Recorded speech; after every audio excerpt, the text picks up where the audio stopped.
Hollywood is reacting to a weak summer box office. Another San Diego Comic-Con has come and gone. President Trump took some time out during a speech.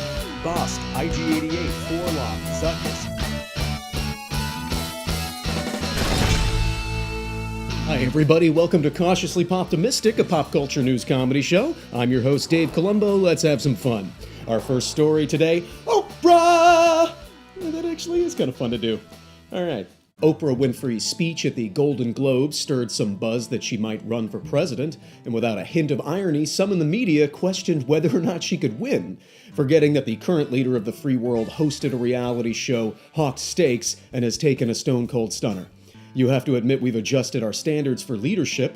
We've gone from, well, he can't lead, he looks weird in a tank, to, well, he didn't say he'd grab my daughter by the pussy, let's give him a shot. If nothing else, Trump proved that from now on, nobody gets to predict what politicians, actors, reality stars, land mammals, or household appliances have a chance at the presidency.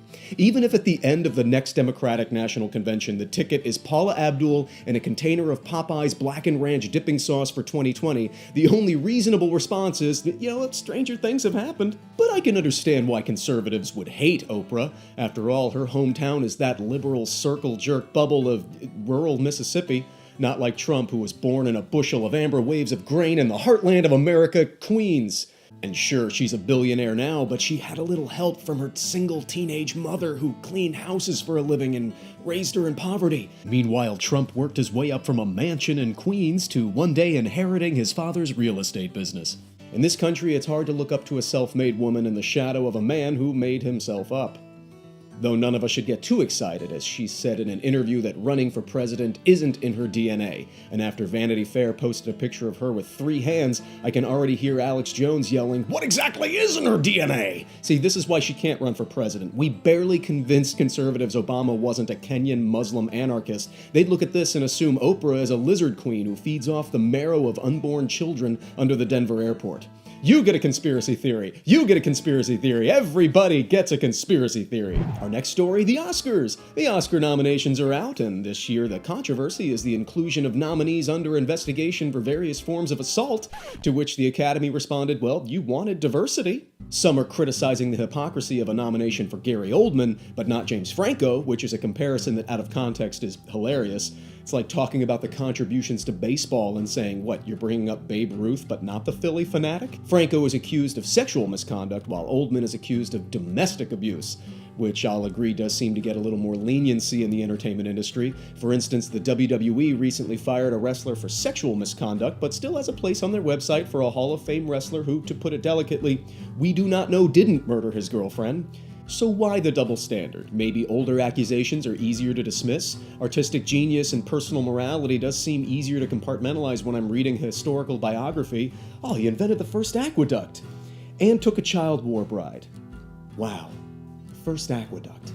Maybe the reasons if we go to a zero-tolerance policy for physical abuse, you can pretty much say goodbye to every male contribution to humanity ever. Though right now we aren't really ready to have that conversation yet.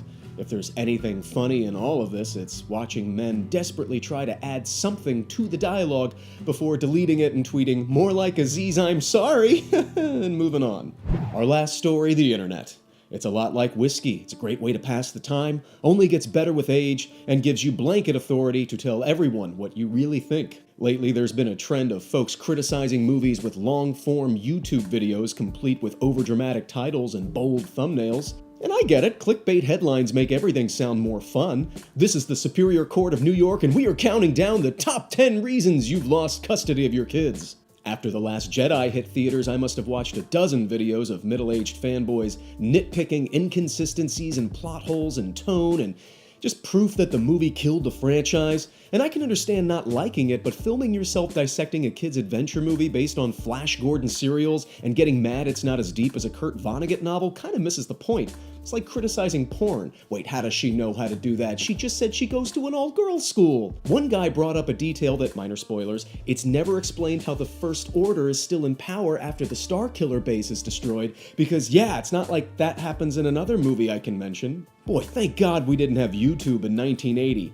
Wait, Luke's Wampagash's heal in hours, yet Han Solo walks around the whole movie with his chin scar? Irving Kershner's a hack. And sure, Last Jedi wasn't a perfect film, it had pacing issues, but you know what it also had? Real stormtroopers. Remember when that was a compromise? If anything killed Star Wars, it was the movies that decided, yeah, you know what, we can add people in post. Complaining about The Last Jedi with the prequels on your shelf is like complaining about a hangnail while sitting next to Jeffrey Dahmer. These are kids' movies. Where's this level of scrutiny for everything else geared towards children? Wait, Bernstein Bears, you clearly have one working parent. Isn't it a little unrealistic that both your kids have dental insurance? Wait, primates have dichromatic vision. There's no way Curious George could tell that he's the man in the yellow hat. Why would I care where's Waldo? You never told me who's Waldo.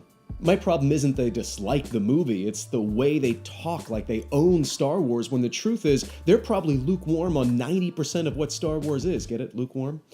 Whatever you love, you kind of have to let it go. When I say I love The Simpsons, I really only love 8 seasons of a show that's been mediocre my whole adult life, proving I have more patience for television than for my family and friends.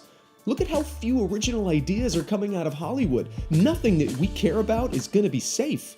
Whatever we love most is going to get a sequel by someone who at best is hazy on the source material and at worst is hazy on which way the lens goes on the camera. That's it for this month. Thank you so much for watching. Please subscribe to the show, like us on YouTube, on Facebook, check out my other web series, News to Me and Pitch and Bits. And just so you know, I'll be doing stand-up comedy Saturdays at 6 p.m. at The Stand, Saturdays at 8:30 at Climate Lounge, February 11th at 6 p.m. at Cornelia Street Cafe, and February 25th, 9:30 at Beauty Bar. That's going to be it. Thank you so much for watching. Until next time, stay cautiously optimistic.